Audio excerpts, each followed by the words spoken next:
Hi, I just want to welcome everybody to our 12 o'clock session, as you can see, titled Civil Disobedience and Viewpoint Diversity Ethics Bowl Case Presentation.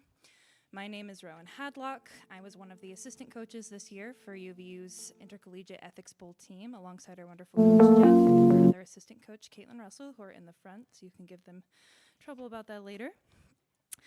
First, I'll just give a really brief synopsis of what the Ethics Bowl is for anybody who is unfamiliar with it. The Intercollegiate Ethics Bowl, or IEB, is a collegiate academic competition which combines elements of debate, moral reasoning, and public speaking, and it is designed to encourage ethical awareness, critical thinking, and civil discourse among undergraduate students. Teams of students are presented with a set of ethical case studies, on average 15 per season. And during the competition, they are asked to analyze and respond to a question about a selected case. They are then judged on how well they evaluated the case, engaged in meaningful conversation with the other team, and responded to judges' questions. This panel today will give you an idea of kind of what an ethics bowl round might look like and what the cases look like. I'll give a brief synopsis of our first case, but first I want to let our teams introduce themselves. We'll go ahead and start over here. Microphone.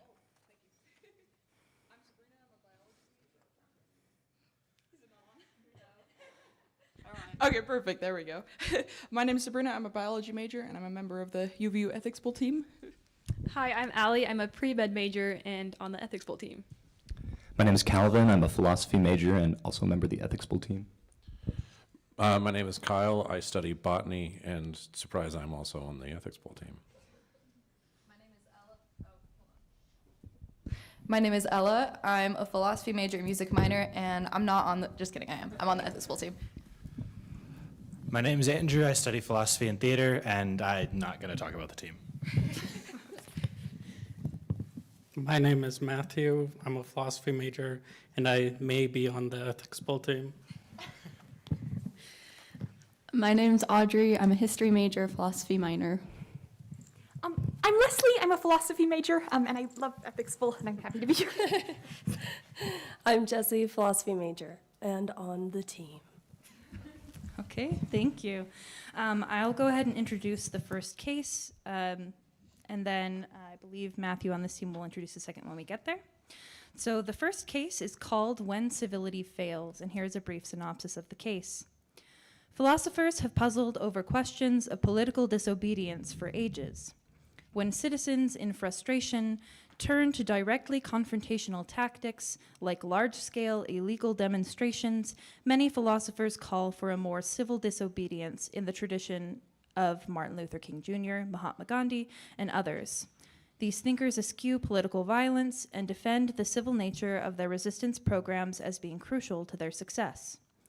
Others have argued that the persistence of problems like racial oppression proves that civil movements like King's have not had staying power.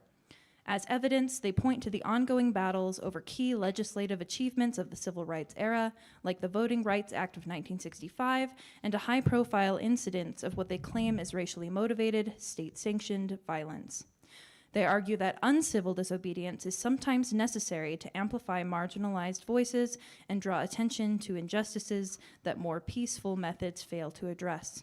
The question this first presentation will be answering is, what is the ethical response of oppressed groups to their oppressors, and is violence ever justified? If so, are there any conditions or limitations? Why? Okay, is time started?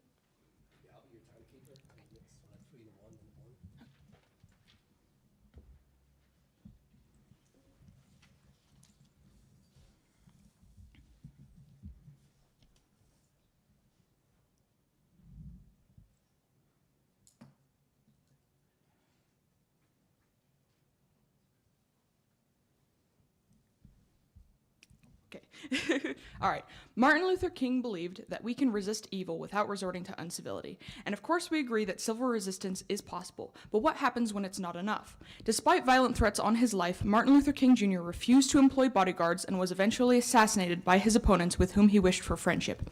He believed that civil rebellion would, in its own way and in its own time, seek to break the chain reaction of evil. But what do we do when we've run out of time? It feels as though America has been running desperately from option to option, failed solution to failed solution, and no one is listening to those who are suffering.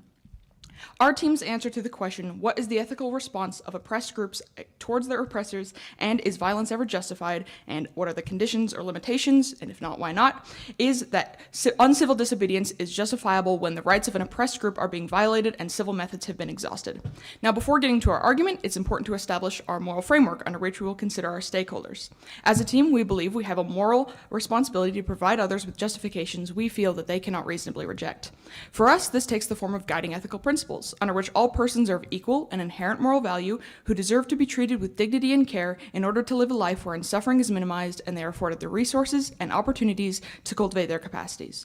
When considering this case, our team identified 3 primary stakeholder groups: the oppressed groups, those who are discriminated against; the oppressors, those who are in positions of power who are discriminated against others; the government, and those whose responsibility is to prevent oppression and represent the people. When considering the primary moral issue of this case, which is the issue of whether uncivil disobedience of an oppressed group against an oppressor is justified, we appeal to 3 primary principles: respect, beneficence, and fairness. Sorry. I'll define them, so don't worry, it'll be clear. Respect states that we must treat others in their human dignity, never as a mere means to an end, but always as an end in and of themselves. Fairness states that each person deserves equitable access to the resources and opportunities necessary for flourishing, with any inequalities only justifiable if to the benefit of the most vulnerable. Beneficence states we should always act in such a way as to promote the greatest amount of good while minimizing harm as much as possible. Now, to move on to the first portion of our argument, I will pass to Allie. Thank you, Sabrina. So our stance on the case is based under the principle of respect, which we define as treating individuals as means in and of themselves and not as mere means to an end. Those we count as individuals include all beings that are conscious due to a central working central nervous system, allowing them to subjectively perceive and experience their own lives. This includes both human and non-human animals, which brings up the importance for those of us with the power to speak up for ourselves, to speak up for those that are more vulnerable to oppression because they can't speak up for themselves. When it comes to incivility, it is important to determine what is uncivil and why it is considered as such. Incivility is defined by the oppressor, so sometimes society deems actions done to protect oppressed individuals as uncivil or violent when they should not be. One example is the FBI. The FBI considers 2 of the biggest domestic terrorist threats to be animal rights activists and eco-terrorists because animals and the environment are considered property, and property damage is considered violence. And now I will turn the time over to Calvin. Awesome, thank you. As Ali just described, our fundamental position is built on the respect of individual beings. However, we live in a world where individuals are often disrespected, and when this respect is based off of characteristics that place individuals within a larger group, it can be described as discrimination. Specific forms of disrespect often correspond to specific characteristics, such as race-based discrimination, which is called racism, sex-based or gender-based discrimination, which can be described as sexism or homophobia, depending on what we're talking about. And in addition to those previous examples, there are often other forms of disrespect that simultaneously affect many individuals within a given group. Extreme resource disparity is a great example of this. And so based on just a few examples that we've come up with, you can see that there are a lot of different forms of disrespect that are occurring even within our current state of affairs, right? And when these disrespectful actions are exacerbated to the point that they violate fundamental rights of the individuals within those groups, then they can be described as oppression. That's something Sabrina touched on in our initial response to the question. And in these cases, we're left to determine what is a morally permissible response to oppression. And to evaluate these instances, as Sabrina said, we've opted to use the guiding principles of fairness and beneficence. So just to reiterate, respect is the fundamental principle that we're relying on to determine what ethical behavior is. But once that has been violated, we then rely on fairness and beneficence.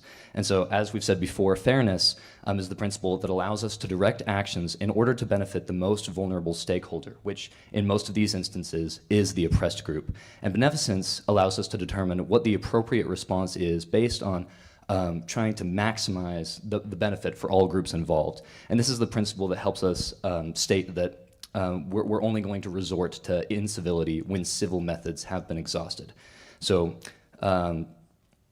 Based on these two principles, our response to the question is that yes, there are situations where it is morally permissible, and I want to emphasize that we're talking about permissibility here, not necessarily, it's not a requirement that we act in uncivil ways, or that we are ever violent, but it is morally permissible in some situations to respond to oppression with violence. And I want to clarify this, that we're not at all encouraging violence, but I think it's very easy to conceptualize a situation where all of us could exist in a state of oppression that is so severe that the only option we would be left with in order to ensure the safety of ourselves and even our children or our family members who cannot defend themselves would be to resort to violence. That seems to be a very conceivable situation. In fact, most of the principles that this country is founded on are derived directly from revolution, right? We do exist in a free nation because of that. So I don't think it's controversial to say that violence is, in some instances, morally permissible. But because, as Ali noted, incivility is often defined by those in power, or even in some instances, the oppressors in a situation, I'd like to emphasize the distinction between civility, the distinction between civility and incivility is often very ambiguous. And so our response to the question focuses on evaluating what a principled and appropriate response to oppression is, regardless of the labels that are put on that response by the oppressors. I'd also like to emphasize that not all forms of uncivil disobedience are necessarily violent towards any individuals. And I think the first clinch in our system that you might see is that an uncivil or even violent response might seem like it could violate the respect of individuals, even individuals in the oppressive group. And to respond to that, I think it's important to emphasize that uncivil action or even violent action does not necessarily have to be violence towards any individuals, but it can still be violence towards a system or towards an oppressive group at large, right? Disrespect towards an individual is disrespect towards a group, but disrespect towards a group is not necessarily disrespect towards an individual. With that, I'd like to pass to Kyle for objections and our conclusion. All right, thank you very much, Calvin. Primary response that we anticipate people will have to our position in objection is the idea of violence begets violence. If we allow for a world in which we are uncivil or even potentially violent in our resistance, does this not create a sort of continuing system that feeds into itself with violence begetting violence? And at the top of our argument, we mentioned MLK, and in the introduction to this case, MLK and Gandhi were brought up. We find that these individuals who eschewed violence were very admirable, and they were able to accomplish great things. But even their nonviolence begat violence. Both MLK and Gandhi were assassinated. And so it is a difficult thing, but we believe that while there are things to be gained from more passive resistance, that it doesn't always create the results that you want. And that may be true for more violent resistance, but we cannot expect anyone to just take it all the time forever. At some point, some change has to happen. And then there's the other concern with our system, which has to do with the conditions. We talk about how it may be justified to be uncivil or even violent. But what are the conditions in which those are met? And we have intentionally left that somewhat ambiguous. Resistance and revolution do not come with checklists. It is going to be the response of the individuals who are experiencing oppression, and it will be determined by them. And there will be, it is up to them to do a moral evaluation. What we are arguing is that it is possible for a person to come to that conclusion. It is also possible for someone to come to that conclusion erroneously. As someone who was at the George Floyd protests, not everyone there who was protesting in a way that even the organizers of these events thought was appropriate, and in a way seems to undermine the very cause that they were supporting, while the organizers begged them to stop. And so just to briefly summarize, we talked a little bit about the moral framework, how we rely on respected individuals as our primary focus, but when respect falls through, then we have to look towards other principles such as fairness and beneficence in order to create an ideal system. And then we talked about how far our principles extend, including to non-human animals. And then we also talked a little bit about what our moral imperatives are and what may be justified. Thank you very much.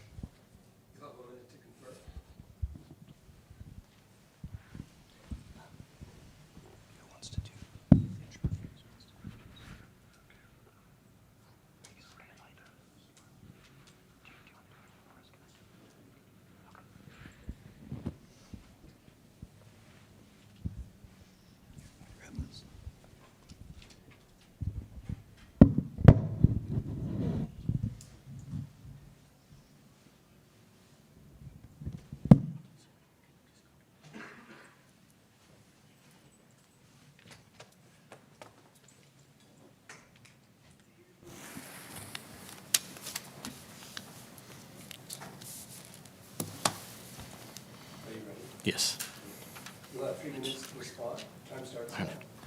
Thank you guys so much for that presentation. We really enjoyed it, and we're really excited to ask you some questions to push you a little bit on your position. To begin with, Matthew's going to quickly give a brief overview of our position so you can understand where we're coming from, and then he's going to ask a question about whether there's ever a moral obligation to encourage violence. Then Ella's going to ask a question about determining exactly when civility has failed, and then finally I will ask a question about your definition of incivility. Matthew? Thank you, Andrew. Yeah, just a quick overview. We mostly had the same position that we presented at Nationals. All the judges loved it. We definitely didn't get any pushback. But yeah, so we liked your position because it was similar. And now to ask you the first question, I just kind of want to go into this scenario you talked about where we can conceive of a possibility where all other more civil options have already been tried and have failed. I'm wondering at this point, is there a sort of moral responsibility or obligation to encourage violence? And I just, yeah, if you could answer that and then just kind of consider like even maybe applying it to our context today, because there's, you know, a lot of crazy things going on in America and maybe some very unlawful things that are going on unstopped and in a sort of scary direction. Would you say that America's headed in a direction where there's no other recourse and that there should be calls for violence in these situations? Sorry, I'm passing to Ella. Hi, so yeah, again, thank you for that presentation. Just to give our second question, the bare bones of the question is just, how do you determine when civility truly has failed, considering that your metric is determined by the individual and by the amount of oppression that they have experienced and faced? Given this, how can we determine whether or not those responses really are fair and when civility truly has failed and when we have to amp up that next step and amp up that response, especially given that some responses that are passive can take years and years to actually take effect. Maybe consider like the Montgomery bus boycotts. Those took years. So how do we know when the effects of our actions will actually have pertinence and actually cause change? Thank you. And then finally, I wanted to ask about, you said that often incivility is defined by the oppressor, and so it's hard to determine what actually is civil and uncivil. And so I was just wondering, does your team have your own working definition of incivility for how you're determining this line? Like one that's not necessarily universal, but one that helps you work your way through this problem? To briefly summarize, Matthew asked you a question about whether there's ever a moral obligation to encourage violence and whether that could potentially happen in this country. Ella asked you a question about determining exactly when civility has failed, given that actions take a long time to finish. And then I asked if you could define incivility for me. Thank you.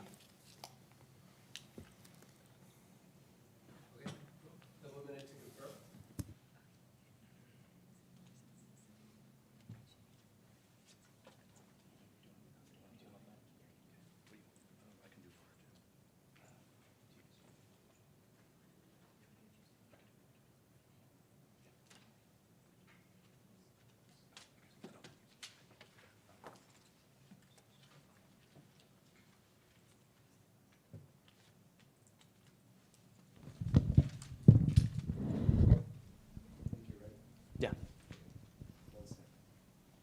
3 minutes? You have 3 minutes to respond. Awesome. We just want to say thank you to the other team and thank you to everyone who's here. We're so glad that everyone can be here to participate and witness this discussion. Before we get into it, those were some really great, interesting questions, and we're really happy to hear that we largely agree on some of the issues we're talking about here. So as far as we understood you, we heard a question about whether there's ever a moral imperative to respond to oppression with violence. And then Ella asked whether or not we can, and if so, how we determine when civility has failed. And then Andrew asked about our definitions, or our working definitions of civility and incivility. And so to respond to those, I think we're going to have Kyle respond to the first question, and then Sabrina, and then Allie, and we'll go to that point. So Kyle. So just a real quick answer to the question of is violence required? I think we would say that it is not necessarily required. We do see some admirability towards people like MLK and Gandhi, even given that they were killed. It's more that we think that it may be justified. I don't know that we would go so far as to say that it is mandated. We do kind of rely on kind of this individualistic determination, and it's it's I think difficult to push on them a requirement to be uncivil, just that we can understand that it may be justifiable. And just to answer Ella's question about when to determine, when civility has failed, I would say that, it's hard to say, and a lot of it depends on the group and what they've been through. But I feel like the main thing that makes me think, the civility has failed and all the civil options have been exhausted is like backwards movement and increased suffering. If instead of progressing forward, it seems that we have lost rights that we've gained in the past, or legislation has, gone against minority groups instead of supporting them, then that I would say, I don't think that we're going to make progress. And when it comes to boycotts that these will take years and years to make progress, those can be worth it, but a lot of the time if those involve, the sacrifice of other members, or if it involves people suffering a lot in order to make that movement forward, then it wouldn't be worth it. It would be much more applicable to move towards other methods that would probably make progress and make progress fast enough that it could actually make significant change, if that makes sense. But Yeah, and then for the question about how we would define incivility versus civility, we think that incivility or violence is whatever violates one's autonomy to live out their own life without being exploited or mistreated. So kind of under the principle of respect again, treating individuals as means in and of themselves and never as mere means. And so sometimes this will look like getting consent from people to do certain things if it's not violent, if it's just to use them for research or things like that. But or if they can't consent, it's just considering what's best for the individual themselves and never sacrificing them for other means to benefit other people. And I think those are all the questions. Thank you.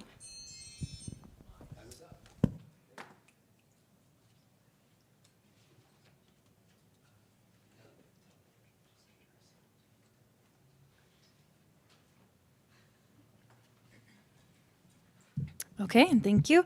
At this point, the team would normally answer judges' questions, but we're going to save that until the very end of the presentation. So now I will give the floor to Team Verde.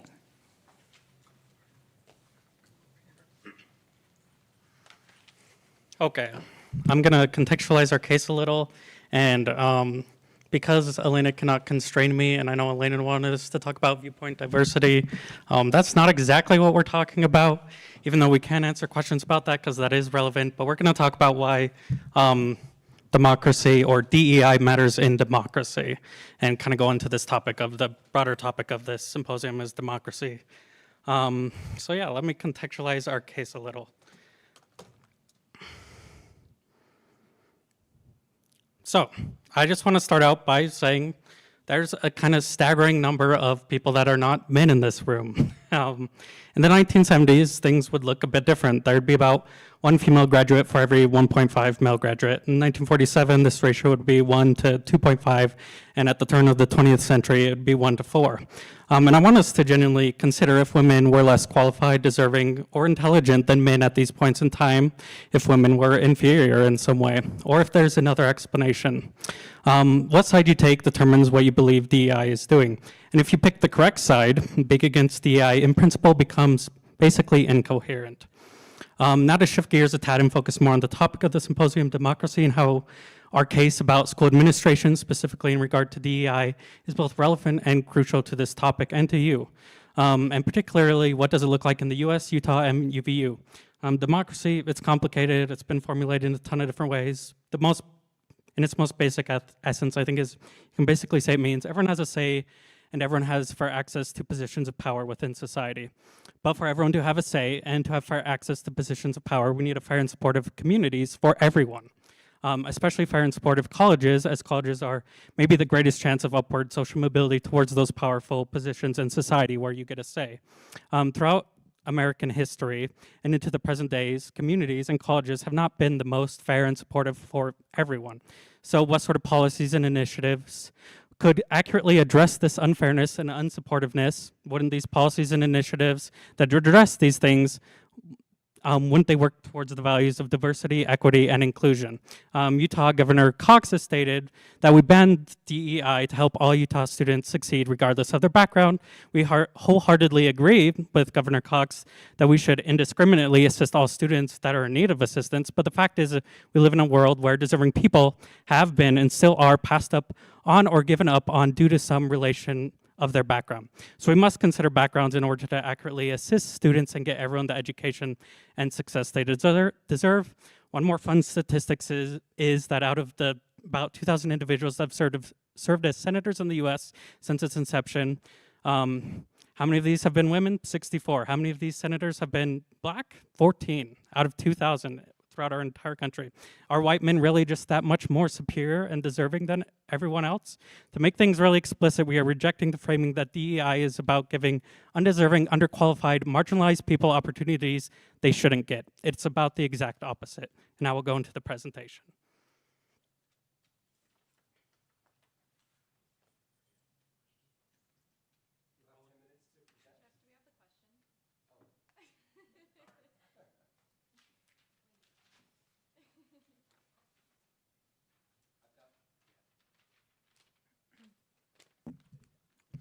Your question is, do DEI programs at the university benefit or harm all students, and should DEI programs be supported or banned on college campuses?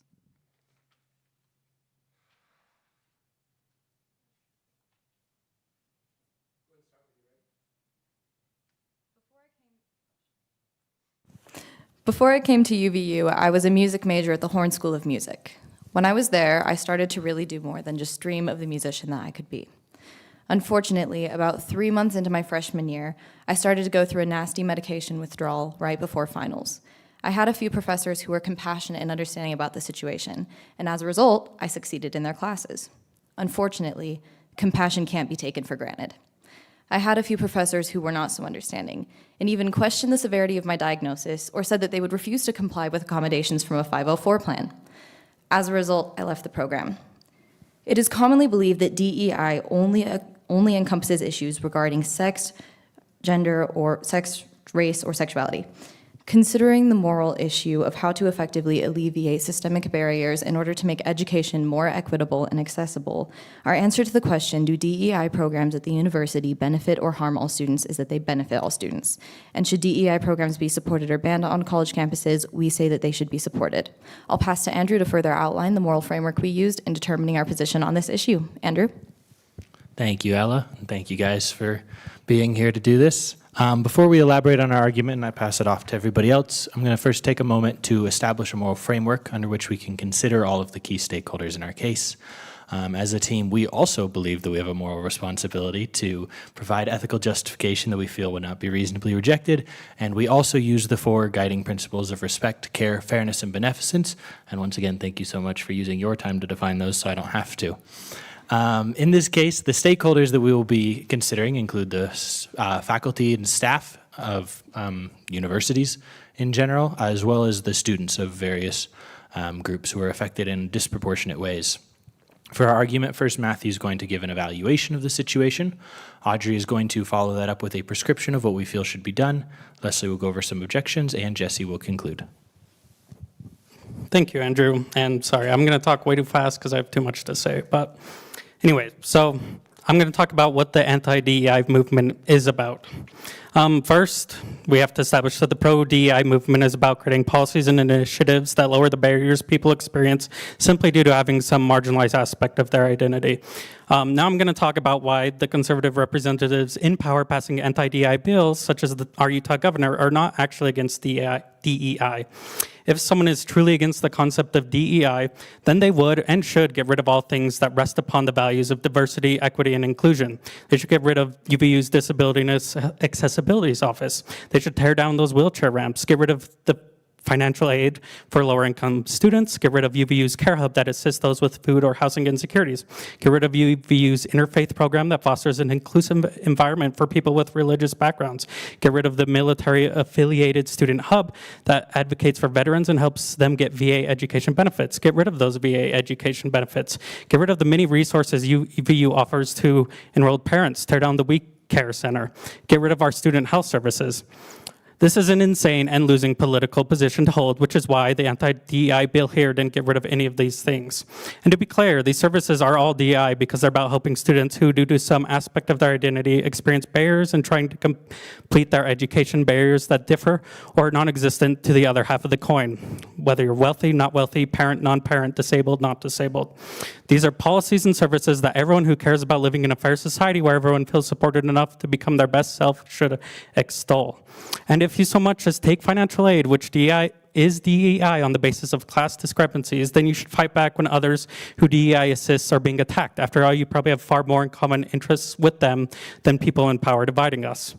If the anti-DEI movement isn't about opposing DEI in principle, what is it after? It seems to be an attack on DEI initiatives and policies that attend to the backgrounds of race, gender, and sexuality. These categories are already the most ostracized and being told to quiet down because they have been deemed too politically controversial. Yet I would say this shushing is a good reason to do the exact opposite of quieting down when it comes to exploring these sorts of backgrounds. I've given examples where people simply due to falling on the wrong side of one of these three categories do not reach relative parity to their counterparts. And we're proposing that this is not due to their inferiority,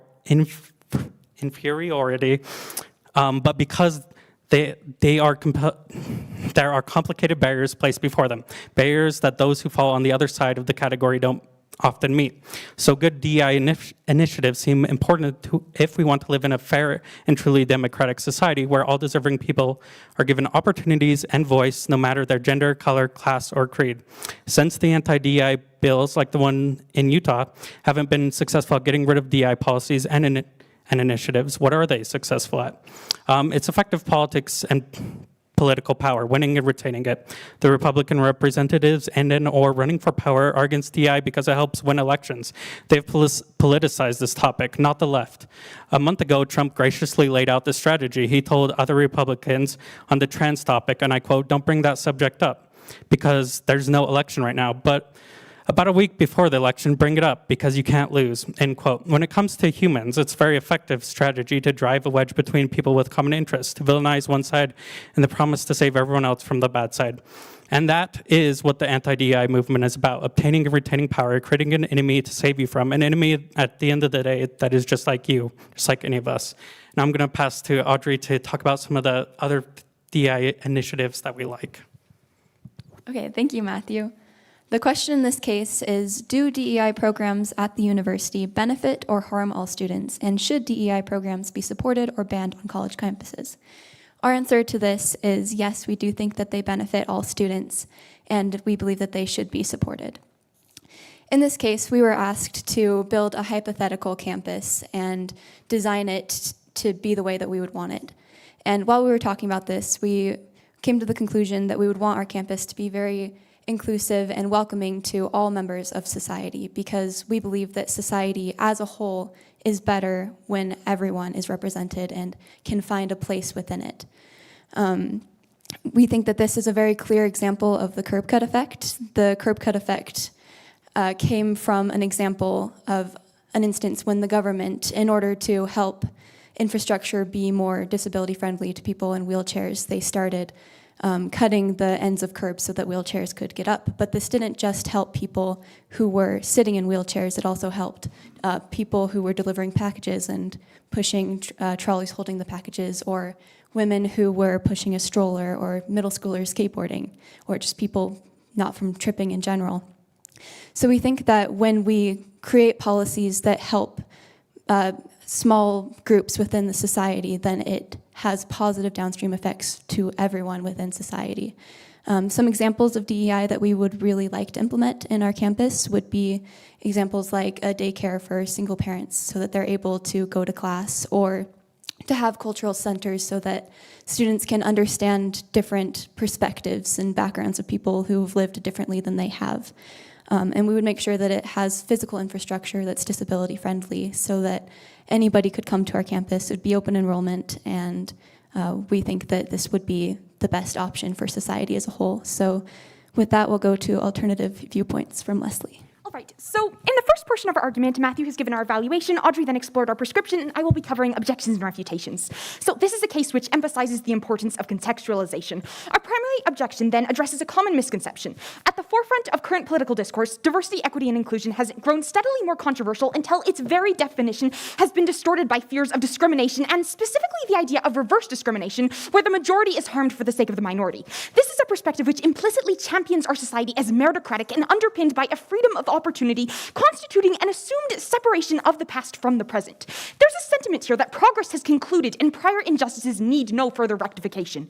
At face level, without recognition of deep and foundational inequalities preventing us from living up to our ideals as a society, efforts seeking to lift people up are easily understood as pushing others down, which propels the conversation into a space dictated by those least impacted through the threat of marginalization, as this is highly conducive to propagating division, as Matthew discussed. This viewpoint actively distances us from reality, where what DEI actually is consists of widespread welfare initiatives far outside the boundaries of our political focus. The simple fact is that we do not live in a truly meritocratic society, and people do experience unfairness. On this basis, successful and worthwhile DEI policies do not have to harm majority populations. We have to believe it's possible to help those in need without hurting others. The second objection we considered is highly touches this first sentiment, but more specifically narrows in on the perspective of disadvantaged groups. This is the danger that practices dedicated to lifting people up necessarily stray into realms of infantilization and condescension as they fail to grant the opportunity to thrive as individuals. Responding to this, we need to recognize that this perspective has thrived as a source of antagonism to welfare initiatives through rhetorical measures taken by current conservative movements. Talking points prey upon internalized prejudice in order to push possible beneficiaries to refuse legitimate support. This highlights the importance of proactive rather than reactive perspective seeking to combat the just world fallacy before it seeps into the background of our discourse. It is possible to need support without this need serving as indication of your own inferiority. I have 3 seconds. So DEI is going to combat history of inequality in accessing education. Thank you. More seconds. Yeah. We'll just cut into it. Are we just going to cut into No, it? we'll have great questions. So you just- Okay, well, all right. Thank you. So to answer the question, do DEI programs at the university benefit or harm all students, and should programs be supported or banned? We believe they do benefit all students, and we believe that they should be supported. When we looked at DEI now, we also have to look at history and why DEI is in place. Throughout history, we've seen stories about people in very poor locations or poor areas where families have saved every single penny that they can, or children travel wide, vast distances to get education because we understood how important education was and how much it does have a benefit in our society. It causes people to be more informed, more prosperous, and a more equitable world and society, and also decreases violence having access to education. It's very important why we have DEI now, because it gives people who didn't used to have access to education the access to education that they need and that they want. Thank you, that's all. You have 3 minutes to respond. Can you skip your prep time? Okay, you got it.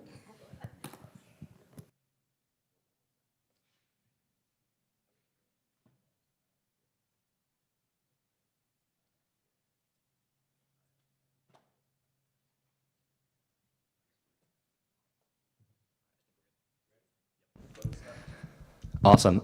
Just one more time, we'd like to thank everyone for being here and thank the other team for that great presentation. Like you mentioned jokingly, I think we might not have super good questions because we pretty indiscriminately, pun intended, agree with your position. But we do have a few things that we'd like to get clarification on to further this discussion. First, I'm going to ask a question about how all of the aspects of your framework apply to the position that you articulated. Then Kyle has a question about potentially mandating DEI, and Sabrina has a question after that. So just to begin, I felt that it was pretty clear as you gave your argument that the principle of fairness applies, right? That seems to be a huge part of your case. It also seems to be pretty obvious that care ethics is a substantial portion of the argument you gave, and further that beneficence is also in play here, because it does seem to be the case that implementing DEI is going to have a net positive benefit based on the way you described it, right? But I am kind of curious how you see respect playing into your framework. I don't know that was clearly illustrated for me. With that, I'm going to pass to Kyle. Yeah, I'll just be super quick. So, given your broad definition of what DEI is, which we do agree with, there are instances where DEI has been mandated, such as with the ADA and schools being required to be compliant with that.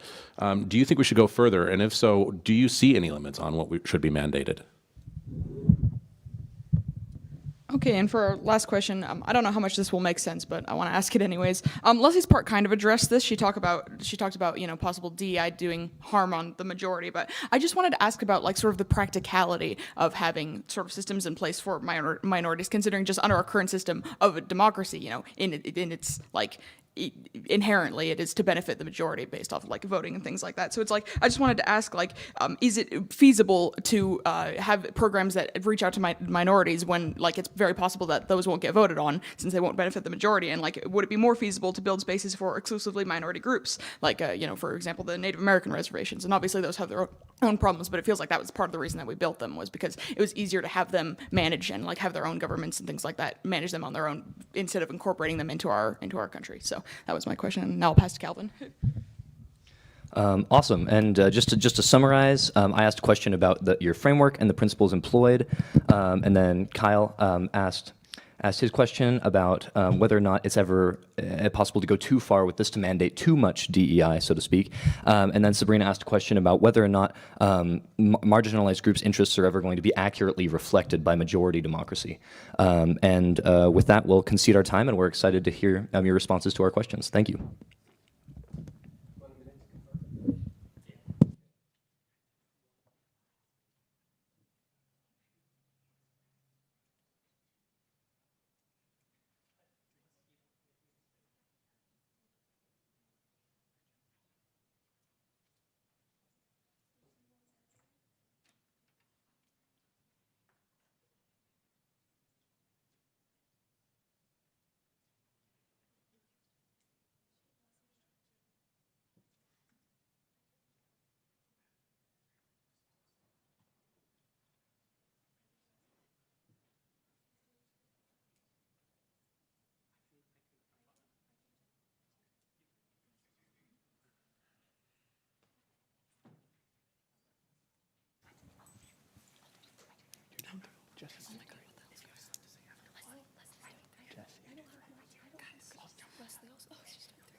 You'll have 3 minutes to reply. Time starts now. Thank you so much for those questions. We're really excited to dive into this. Answering the 3 broad areas of questions that we heard. First, Matthew and Leslie are going to cover the question about where respect comes in. Then Ella is going to answer the question about mandating DEI. And then finally, Jesse and Leslie will handle the question about how practical this is under democracy.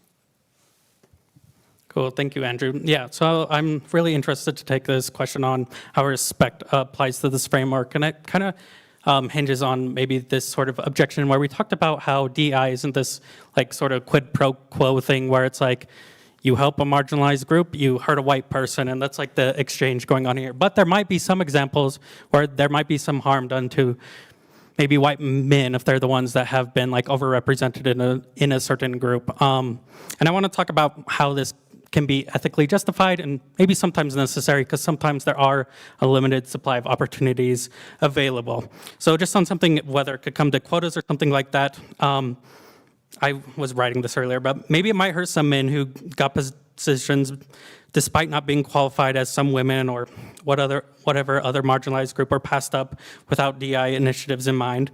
But to value this harm that a man over the woman would mean that we are ethically giving respect more towards a man and less towards a woman by saying one harm is like, we need to consider it more. And this would kind of directly violate a sort of Kantian like sort of respect where all persons should be respected equally, and that we have to value them equally. And the best way to kind of do this is by keeping DEI in mind and making sure we're giving the most deserving people these limited opportunities despite their backgrounds and the barriers that may be placed in their ways. And then Leslie maybe had some to add on to this, or Ella? I don't remember. everyone wants to talk about that. I'm so sorry. Yes. Well, I was just going to say that I think respect is vital to our position here, specifically through the relationship between individuals and the wider systems oppressing them. A major component to what we're trying to do is to find a way to level the playing field without allowing the drive to refuse assistance and the hierarchical thinking which places vulnerability as indication of inferiority to become absorbed into our conceptions of one another. We need to fight for a version of compassion which respects people as individuals who exist beyond the structures oppressing them. Pass to Aud. Yeah, so I'm going to really quickly try to answer this. So I think that we have to recognize that there has been a long historic imbalance in inequitable access to education and other things. We need to remember that racism used to be legal, segregation used to be legal, women used to not be able to hold jobs or bank accounts or property. Given all of these different things, I think that it wouldn't be too far to say that given the current political state, which under this political state, that homophobia and transphobia are still legal. I think, and given the regression of issues on sexism and racism, I think that it is totally fair to say that we need to constantly work to restore this balance, given the fickle nature of humans, to constantly other the other person. Thank you. To constantly other the other person as something to be demonized, something to be afraid of. I think that we constantly need to work to mandate different things to ensure that everyone has equitable access. Mandates don't necessarily hurt the majority group, they hurt the minority group. And by helping the minority group, we actually help everyone, as previously stated with the curb cut effect. I will pass to Matthew to further answer the third question. Time, never mind. Okay, is this on? Yeah. Thank you so much for that. For the remaining time, we'll take whatever questions we're able to. We were hoping that we could do perhaps one question per team, and if there happens to be time after that, then we can ask more. So to open up the floor, does anybody have a question for Team Green about uncivil disobedience? Don't be shy.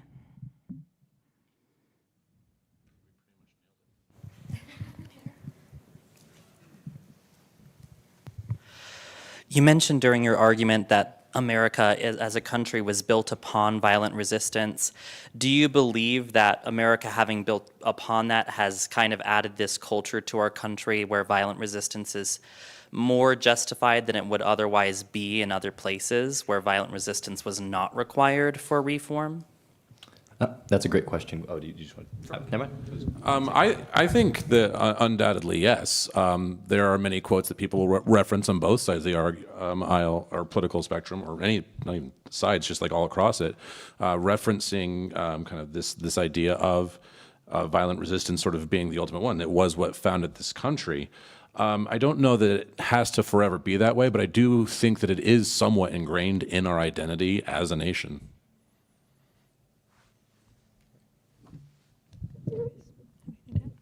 Okay, thank you. And then does anybody have a question for Team Verde about DEI?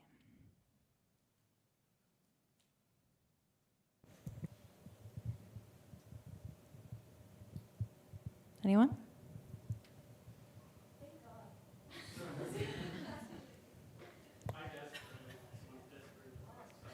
There's also someone back there. Is there someone in the back have a Yeah. question? Did someone? Okay. Oh, I see a couple other hands. Okay. Sorry.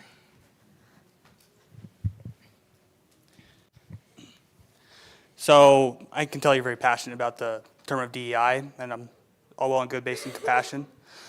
But in terms of what would disqualify somebody to what would put someone over the top of someone else, either based on merit or connection, would there be I would say, a connection between the two? Like, by being in this community, would you consider yourself as a higher importance than someone else?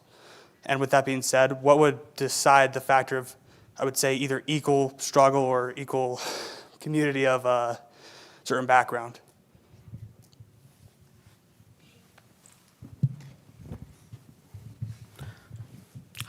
Thank you so much. This is a very good question, and it kind of gets into that this is like a very complicated thing, and it's not just like, well, black means you have these certain struggles that you've dealt with, so we like adjust it 2 inches to the right, and then we have the perfect answer. Like this is like context is gonna matter a lot here, and it's gonna be on like this intersection of marginalization that people can have, and I know these are maybe loaded terms and maybe even trigger words sometimes when we talk about them in politics, but it'd be something like considering if someone's from maybe a single parent background, maybe they are a person of color, maybe they're like, they could be disabled, they could have grown up very poor. All these things would have added like compounding barriers that this person would have when like trying to get into law school or something like that.